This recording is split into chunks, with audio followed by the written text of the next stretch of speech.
What's going on, guys, and welcome back to this week's Bourbon of the Week. Today we have a bottle for you that I didn't know if I was ever going to get on this channel. Not because I didn't think I could get my hands on it. It wasn't that hard to find. But at the same time, I tried this before and I didn't know if it deserved to be on the channel or not. But just for you guys, I decided let's pour up some Noah's Mill out of Willett. We're going to talk about Willett a little bit. It gets a little bit of hate, a little bit of love. Depends who you are. But everybody knows before we get started on that, time for the traditional sip. Whew! Barrel strength.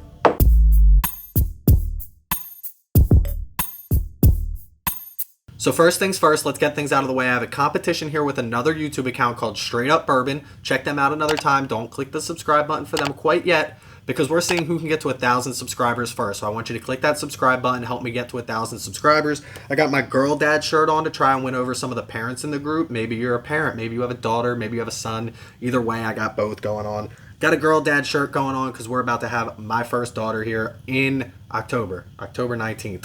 So click that subscribe button for my unborn daughter. If that's not a reason to click it, I don't know what is. Click it. Anyway, here we go. We have Noah's Mill here. By the way, can I show you one more thing? Y'all are going to love this. Boom. Boom. Boom. Check it out. We got new lights, folks.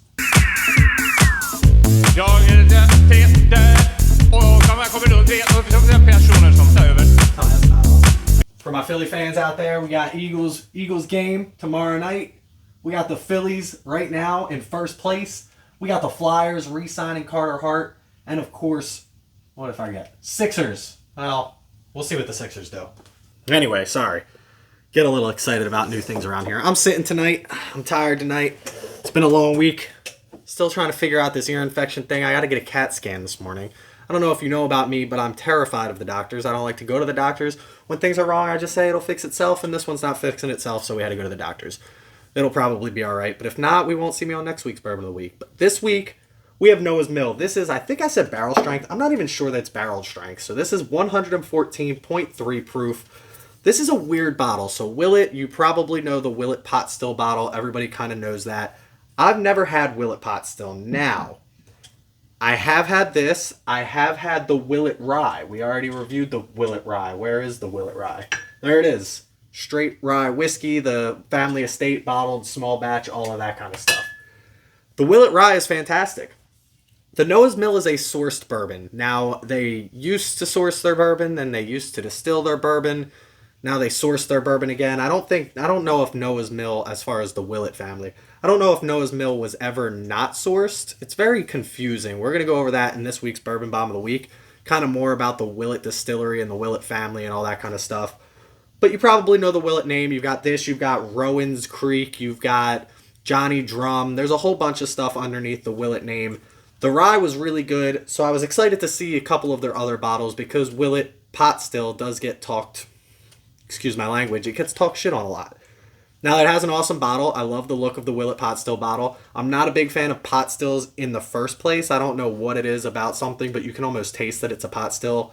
But let's get back to this one. This is undisclosed mash bill because it's a sourced whiskey. It used to come with a 15-year age statement from what I understand, which it doesn't anymore. And I was actually trying to look on this bottle for an age statement or anything online. Used to be 15-year, and now apparently it's somewhere mixed between 4 years and 20 years. I guess still kind of impressive. And right on the back here it says, Noah Mill is a bourbon of extraordinary character and smoothness not found among younger whiskeys. So that makes you want to think, all right, well then it's an older whiskey. I don't know if this is what it said exactly on when it had the 15-year age statement, if they just removed the age statement and it still says all this. But they mentioned that it's better than younger whiskeys. So it's like, okay, well then this should not be a younger whiskey. Its superior taste and flavor characteristics are made possible only from using the very finest quality ingredients at the onset, along with the long years and patience necessary for nature to mellow everything to perfection. So again, they mention this long years, this process that it's going to take to get to this. Now at 114.3 proof, you kind of need an older bourbon to get rid of that really big ethanol kick. And that's what we're going to start with. If you don't know how we do it on this channel, price, taste, drinkability. Those are our three categories that we use to classify everything, rank them on a scale of 10, and see what we come up with. And here's our ranking sheet for you if you don't know it. So this one's going to be interesting because It's not too overpriced, I don't think, for 114 proof. We'll get to price in a little bit. But the drinkability on this right off the bat, it's got an ethanol kick. You're going to expect it to have an ethanol kick. What I tell people, if they don't want a big ethanol kick, don't drink barrel strength or 114 or 120 proof bourbons.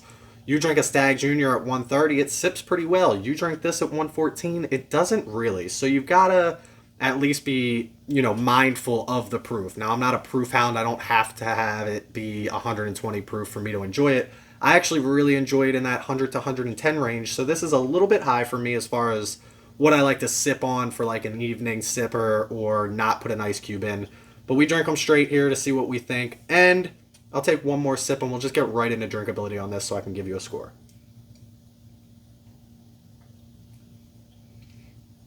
Okay, so the second sip wasn't quite as bad. You can definitely feel it. The hardest part about shooting these videos, sometimes you take a sip. You ever take a sip of something like when you chew gum or something and you take that big inhale and it's cold, it burns a little bit? That's kind of what this feels like. You take a sip, and if I inhale real heavy, I'm going to cough or something like that because it definitely has that warmth, that Kentucky hug going down. The second sip isn't nearly as bad as the first sip was. It was actually my first sip of alcohol for the night, so that's probably not the way you want to start with 114 proof. Normally I'll mellow something out with like an 80 or 90 proof, especially if I'm going up this high with something, and see where I like it. But at 114 proof, 114.3, I definitely think it sips over its proof. Now, we've had our Booker's Granny Batch, 124, 126 proof, something around there, was absolutely fantastic. Tasted like juice compared to something like this, where it does not hide its kick. Now, normally I can look at a mash bill and say, oh, it's 26% rye. Maybe it's a little bit of spice that I'm getting in there. You definitely get a spice kick on this. From what I understand, this is a mash bill that has both wheat and rye in it. Now, how much wheat, how much rye, I don't know. How old is the wheated bourbon that's in it? How old is the rye bourbon that's in it? We don't know any of that either. So the mystery is there in what we're actually getting, who's it's distilled from. They're out of Bardstown, I believe, is where they're at. So maybe they're doing something with Bardstown bourbon. I'm not too sure. Again, I don't know anything about where this is coming from, who they're getting it from, or any of the mash bills. So I definitely think there's a little bit of spice for this. So that's going to knock it down just a few, or I guess it would bump it up just a few clicks, because it's not all ethanol that you're getting here. You're definitely getting a little bit of a rye kick, in my humble opinion. So for drinkability on this, I'm rambling. I'm going to give this like an 8.1, because it's not terrible. I like the fact that it's a higher proof, especially when we get into price on this. But at the same time, it definitely drinks over its proof just a little bit. So I'm going to give it an 8.1 that I think it deserves. Yeah, well. So next we're going to get into taste on this. And when I first tasted this, I didn't like this. As you can see, I didn't drink a lot of this bottle. I don't know if you can see, actually. It's a greenish bottle, so you can't really see the exact color of this until you pour it. And when you pour it, it's definitely a darker color, so you're definitely getting what seems to be a little bit of age on this. It's not a very light color that you get out of something that's like, if you compare this to like a Bird Dog or anything like that, it definitely has a darker color on it. So you know you're getting a little bit of age with this and a little bit of deeper flavor profile. Now again, I didn't love the flavor when I first tasted this, but as it's opened up over the last couple of, get this, months that it's been sitting here open, it does seem to develop these characteristics that I don't really hate too much. Maybe I've also grown a little bit more in my bourbon journey so that I like and appreciate a deeper flavor profile, where before I was just looking for something that was really smooth and really easy to sip on. So maybe that has a little bit to do with it, which is always a reason to revisit bottles, because you're going to start to find yourself, oh, I really like Basil Hayden's at 80 proof. I really like Bird Dog. I really like, a 90 proof Angel's Envy, and then 100 proof of this, 100. You really start to get past that ethanol kick and move into the flavor profiles.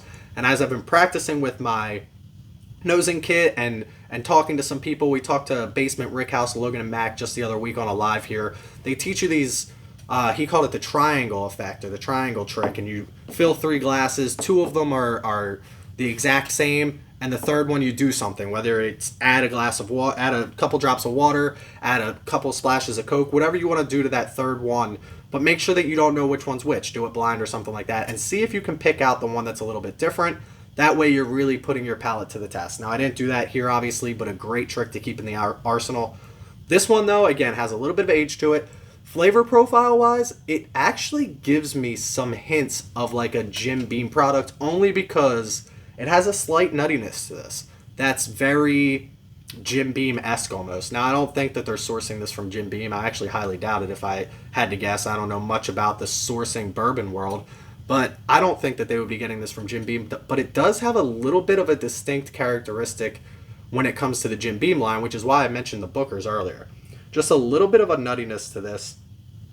And then it's actually very light. It almost reminds me of a Penelope barrel strength when it comes to the floral notes on this. It's almost like something you would drink in like this summer or springtime, even being that 114 proof. Maybe you're not saving this for the winter, even though it's called Noah's Mill. It kind of seems like a winter whiskey, if you ask me.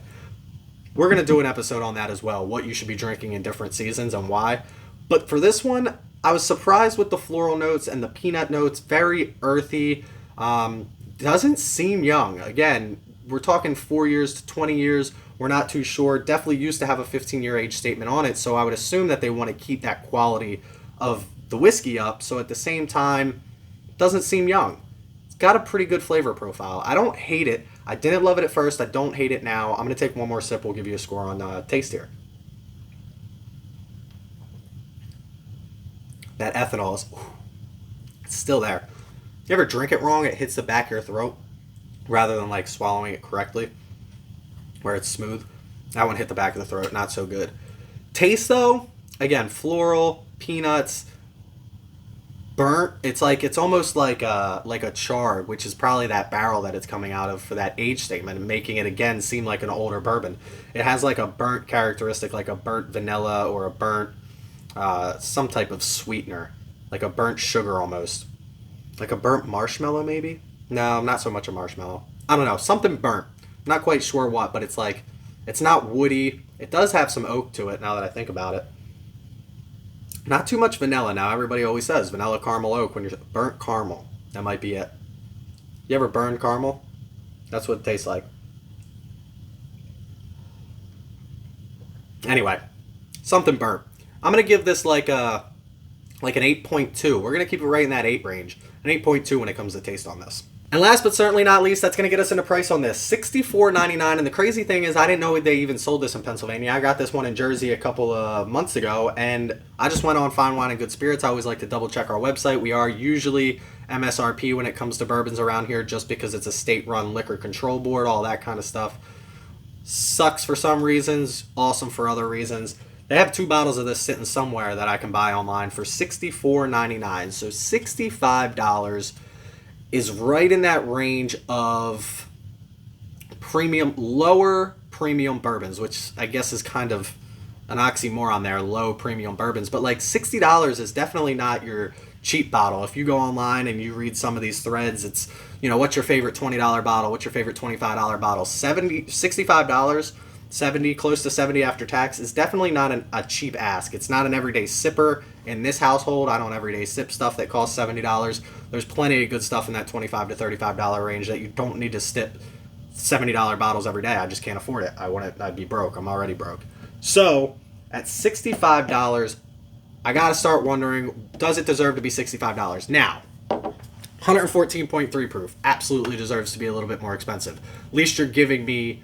Now, again, a barrel, people are like, oh, if it's this price, it's got to be at least this strength, which is why people kind of got upset about, like, when Elijah Craig, with their barrel proofs, keep dropping the proof, because what they're doing is they're watering down their product to make more product.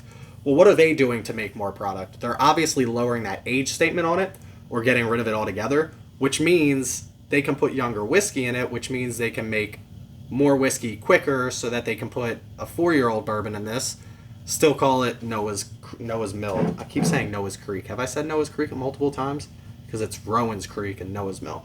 Either way. So they're putting younger whiskey in this so they can get more out of it. So they can get younger whiskey in it, but still hold that quality without that 15-year age statement. I do want to drop that value a little bit, because with a 15-year age statement on this at $64, that's absolutely fantastic. What do we have? The Elijah Craig 18 is a $200 bottle here in Pennsylvania. I think it's like $140 MSRP, but still. $65, 114 proof, non-age stated. And then the last thing is sourced bourbon. So those are like the 3 things I talk about. Like, what's the proof on it? What's the age on it? Is it coming from a well-known distillery? Now, Willett isn't an unknown distillery. Everybody knows a couple of bottles from Willett. They obviously know the Willett pot still. By the way, let me know if you like Willett pot still. Should I grab a Willett pot still and try it? Like, is it worth just, it's not like super expensive. Should I just grab one and try it? And if I don't like it, then I don't like it. It is what it is. I guess that's what I'm here for. $65. Do I like this bottle at $65? I don't hate it. So if you look at price and taste and drinkability already, we're pretty above average bourbon when it comes to this. We're in the 8s right now. We're averaging out before price at an 8.15 or whatever it happens to be. So it's not terrible, but $65 is definitely a tough ask for somebody, especially new to the bourbon world, which is who I tend to like talk to the most, are people asking questions of what's the first bottle I should try, or what's this I should try, or should I try that? So this definitely isn't something that I would recommend to somebody new, but I also don't hate this bottle at all. I think it's kind of priced pretty well. I think I would love for it to be a little bit cheaper, but I don't think it deserves to be too much cheaper, because I don't think they're skimping out and taking off the 15-year. I don't think they're taking off too much of the 15-year when you get into the color on this, the flavor profile on this, and then the drinkability on this is right there with it. So at $65, I think it's a pretty okay ask, and I'm going to give it like a 7.7. 7.7? First thing in Bourbon of the Week history, I'm going to give this a 7.75 when it comes to price on this. Let's change it up a little. Let's change the scale. Let's mess with the little things. 7.75 on price, and that's where we're going to put it. But listen, while I add these scores up, let's send it over to this week's Bourbon Bomb of the Week and talk a little bit more about the Willett Distillery. Cheers.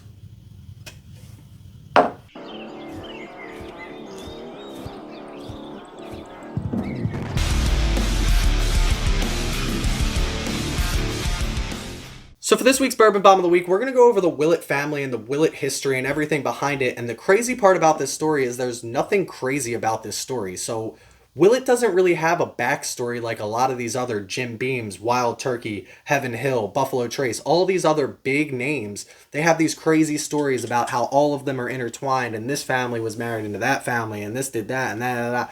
This doesn't have that. This actually started 3 years after Prohibition. Now, while the family was involved distilling before this, 3 years after Prohibition is when they actually broke ground on their family farm in 1936 and started Willett Family Distillery. And that's what they have here ever since. And there's a lot of, intertwining with actual members of the family as far as married in and took over this portion or married in and took over that portion, but they weren't all big distiller names. In fact, in 1936, like I said, is when they broke ground, and it wasn't until 1940, 4 years later, when they started Old Bardstown, which was their first bottle that they put out. In the 1960s, they introduced Johnny Drum, and in 1964, which is actually when Congress named bourbon America's native spirit, Thompson Willett, which was the gentleman involved at the time, won a gold medal for Old Bardstown bourbon. Now, I didn't know you could get gold medals from the government for your bourbon, and I also didn't know that 30 years after Prohibition is when they named it the America's Native Spirit. Seems kind of crazy to me that at one point it was banned from the country, and then 30 years later they're giving out gold awards for it. That takes us up until the 1990s, which was a great year. That was the year I was born, in the 1990s, and they introduced bottles like this: Noah's Mill, Rowan's Creek, Kentucky Vintage, Pure Kentucky. These were all introduced in the 90s. And again, between 1964 and 1990, all they did was distill bourbon or source bourbon. It's kind of up in the air on which way they went with it, and sold it. And that's all they did. There's not a lot of changing hands or buying this or taking over that. And then it was up until 2008 when they brought out the bourbon and the rye from the Willett family estate that we talked about before. And that's about it. They added a couple members of the family to the Willett Distillery, and that's it. They made a couple of bottles, and that's what they're doing today. They're not taking over every name of the game. It's not Sazerac who owns everything out there. It's just Willett Family Reserve, Willett Family Rye, Willett Family Bourbon, Noah's Creek, Rowan's Mill, Johnny's Drum, and Old Bardstown. That's what they're doing. Not a crazy story at all, but I think the simplicity about it kind of makes it interesting. Cheers. So that's a little bit about the Willett family and the Willett Family Distillery. Again, nothing crazy, but at the same time, they know what they're doing, and they've been doing it for long enough that they keep going till this day. But as for this one, this came in at an 8.02, which is not a terrible spot for it, because if you can see, there are a lot of bourbons below them on the list. At $65, I understand this is a tough ask. I think it's a buy if you're going to see it at $65. I know a lot of people that would disagree on this, that don't like this bottle as much, and I would say try it again. If you only tried it once, try it again. because it really is a pretty good bottle. And if you know a little bit more about the fact that it was a 15-year age statement, still probably is up closer to that. And 114.3 proof, not the worst when it comes to drinkability. I've definitely drank harsher bottles than this. At $65, it's not a terrible pickup. I will probably try the Rowan's Creek now that I know that I like this a little bit more than I did at the beginning of my bourbon journey. So let's see how the Rowan's Creek compares. I love the family rye. I would actually, now that I'm thinking about it, like to try the pot still. I know I'm not going to like it because I hate pot stills. And I also already kind of have this, I don't know what that was. I actually already kind of had this idea that it's bad in my head. But I want to give it a chance. I'm going to give it a chance and we'll get it on this channel soon enough. But at an 8.02, this isn't a terrible spot for it at all at $65. So if you do see this bottle, pick it up. Let me know in the comments down below if you do like this bottle, if I should try the Willett pot still, or if I should just leave it on the shelf. But in the meantime, make sure you check me out on Instagram at Bourbon of the Week. Every Tuesday at 4 p.m. we drop an image of the bourbon that we're going to review. You can go on and try and guess my score. If you guess the closest, I'll shout you out on the channel as well as enter you in a monthly drawing to win some cool stuff, including custom Glencairns, which we have here. Also, make sure you click that like, make sure you click that subscribe button. Again, we're at a competition with Straight Up Bourbon to get to 1,000 subscribers before they do. If we get there before they do, they're going to gift us something that we're going to give out to our audience. So make sure you click that subscribe button. Check us out on Patreon and Discord. Come chat with us on Discord. Support me on Patreon. I'm a broke, soon-to-be girl dad with nothing better to do but buy bourbon and tell you guys about it. So click those links down below. Come chat with us. Support us on Patreon. And in the meantime, stay healthy, stay happy, stay drinking. Cheers, guys. I gotta stop shooting 114 proof.